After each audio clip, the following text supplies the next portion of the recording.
सभी महानुभावों को मेरा सादर जय जिनेंद्र। और आज हम 1 से 31 नंबर के श्लोक को पहले पढ़ेंगे।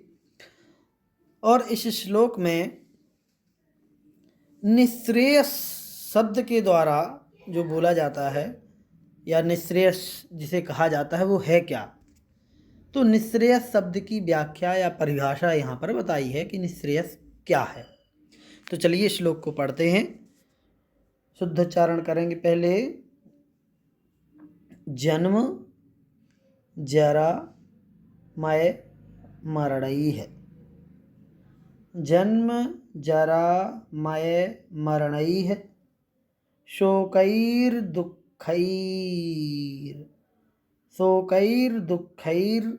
भयैश्च परिमुक्तम्। शोकैर्दुःखैर्भयैश्च परिमुक्तम्। निर्वाणं शुद्ध सुखम। निर्वाणं शुद्ध सुखम निःश्रेयस मिष्यते नित्यम। निःश्रेयस मिष्यते नित्यम। ठीक है।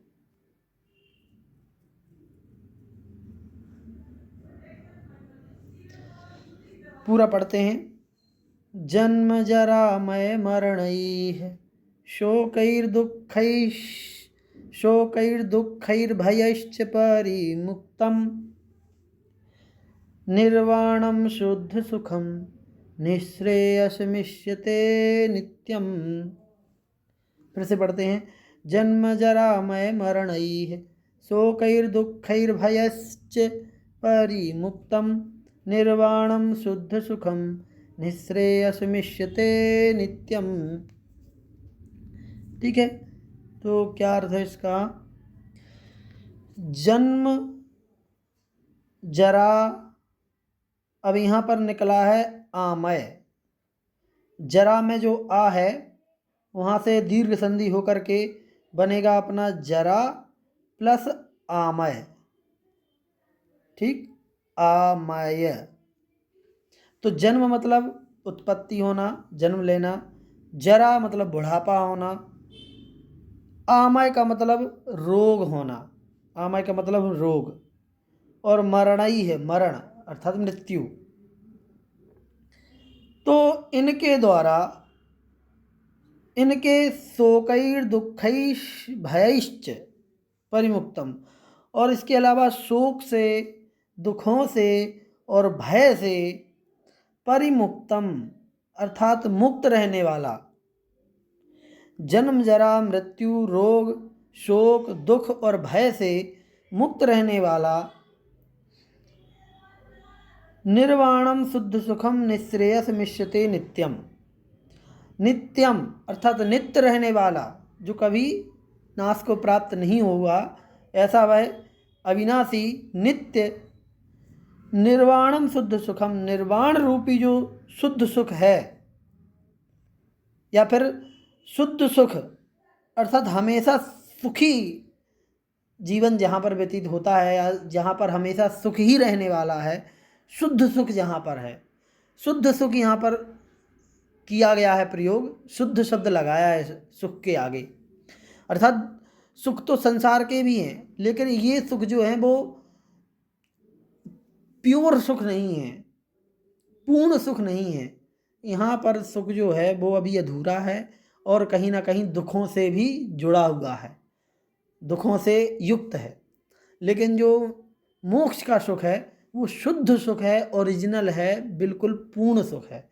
इसलिए ऐसे उस शुद्ध सुख वाले अविनाशी निर्वाणम अर्थात निर्वाण को निःश्रेयसम इष्यते। निःश्रेयसम मा इधर आ जाएगा, इष्यते मोक्ष माना जाता है या कहा जाता है। ठीक है। तो इसको क्या कहा जाता है? मोक्ष कहा जाता है। तो जन्म जरा मय मरणई शोकैर्दुःखैर्भयैश्च परिमुक्तम। निर्वाणम शुद्ध सुखम निःश्रेयस मिष्यते नित्यम। उसको निर्वाण कहा जाता है, निर्वाण को निःश्रेयस कहा जाता है। निःश्रेयस अर्थात मोक्ष। तो ये मोक्ष की यहाँ पर या निःश्रेयस की परिभाषा यहाँ पर दे दी कि आखिर निःश्रेयस कहते किसे हैं। आगे इसकी जो व्याख्या है उसको भी थोड़ा देख लेते हैं। ज़्यादा कुछ आगे खास नहीं है, यही है कि जो निर्वाण अर्थात मोक्ष है वही निःश्रेयस है।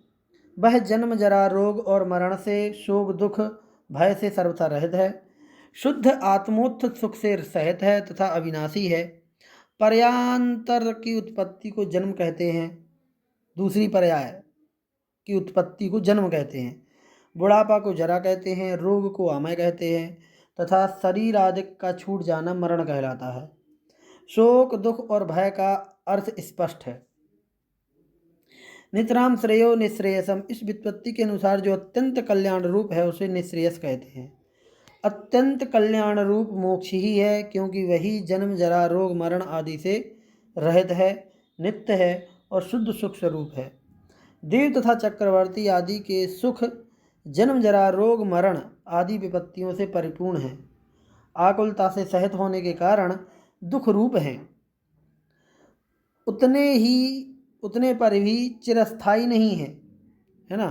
देखो, दो प्रकार के सुख हैं। एक तो मोक्ष का सुख जो कि जन्म जरा रोग मरण मृत्यु से रहित और नित्य और शुद्ध सुख वाला है, और दूसरा यदि हम संसार के सुख देखें, चाहे वो देवों के सुख हों चाहे चक्रवर्ती के, वो भी जन्म जरा मृत्यु रोग आदि से रहित नहीं हैं, बल्कि उनसे भरे हुए हैं और आकुलता देने वाले हैं। और ये तो ठीक ही है, साथ में चिरस्थायी भी नहीं है, हमेशा रहने वाला नहीं है, वो नश्वर है। जबकि मोक्ष अविनाशी है, अनंतकालीन है। यहाँ मोक्ष शब्द का निर्वाण शब्द के द्वारा उल्लेख किया गया है, जिसका अर्थ होता है निःशेष वानम गमनम निर्वाणम, अर्थात संपूर्ण रूप से प्राप्ति को निर्वाण कहते हैं। संपूर्ण रूप से प्राप्ति का अर्थ यह है कि जिससे पुनः लौटकर नहीं आना पड़े, एक बार गए फिर लौट के नहीं आएंगे, उसको कहते हैं संपूर्ण रूप से प्राप्ति। अब इसके आगे निःश्रेयस में किस प्रकार के पुरुष होते हैं या आत्मा जो है वो किस प्रकार की होती है, तो 132 नंबर के श्लोक में सबसे पहले उच्चारण, विद्या दर्शन शक्ति, विद्या दर्शन शक्ति, स्वास्थ्य प्रह्लाद तृप्ति शुद्धि युजः, स्वास्थ्य प्रह्लाद तृप्ति शुद्धि युजः, निरतिशया निरवधयो, निरतिशया निरवधयो निःश्रेयसमावसन्ति, निःश्रेयसमावसन्ति सुखम। पूरा पढ़ लेते हैं। विद्या दर्शन शक्ति, स्वास्थ्य प्रह्लाद तृप्ति शुद्धि युजः, निरतिशया निरवधयो निःश्रेयसमावसन्ति सुखम। क्या है इसमें? यहाँ पर निःश्रेयस अर्थात मोक्ष में किस प्रकार के जीव होते हैं या उनकी क्या उपलब्धियां होती हैं वो यहाँ पर बताया गया है। तो कहते हैं विद्या दर्शन शक्ति। यहाँ पर जो सिद्धों के 8 गुण हैं, 8 कर्मों के नाश होने से परोक्ष रूप से कुछ प्रत्यक्ष रूप से वही गिनाए गए हैं, वही बताए गए हैं।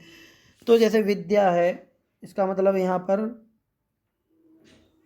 केवल ज्ञान से है, विद्या अर्थात केवल ज्ञान, दर्शन अर्थात केवल दर्शन, शक्ति मतलब अनंत वीर्य, और स्वास्थ्य का मतलब यहाँ पर शरीर की हालात से मतलब नहीं है, है ना।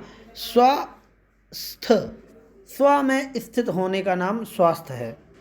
तो जो परम चैतन्य स्वभावी आत्मा है उसमें जो स्थिरता होती है, उसमें ठहरना जो है वही स्वास्थ्य है। तो मोक्ष में केवल ज्ञान केवल दर्शन और अनंत वीर के साथ में अपनी ही आत्मा में स्थिर रहने की प्रवृत्ति होती है।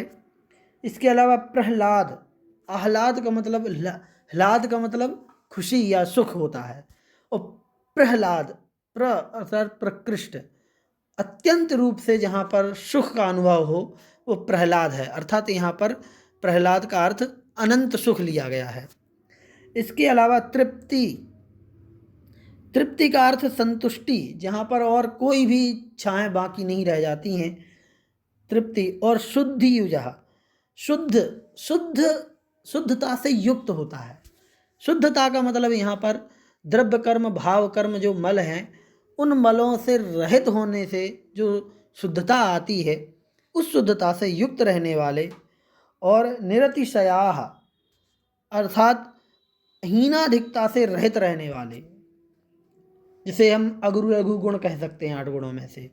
और निरवधयो, जहाँ पर अवधि की बाधा नहीं होती है, अव्याबाध जहाँ पर होता है, अव्याबाधत्व गुण होता है, जहाँ पर कोई बाधा नहीं, कोई लिमिटेशन नहीं समय की, ऐसा सुख जो अनलिमिटेड होता है, तो निरवधया। ऐसे उस निश्रेयस या मोक्ष में आवसंति सुखम, सुख स्वरूप उस मोक्ष में आवसंति निवास करते हैं। कौन? सिद्ध परमात्मा या शुद्ध जीव जो होता है वो, है ना। या फिर ये कह सकते हैं कि ये गुण हैं जो, वो सारे गुण मोक्ष में निवास करते हैं, अर्थात मोक्ष में ये गुण निवास करते हैं, ये गुण मोक्ष में होते हैं, ये कहने का तात्पर्य है।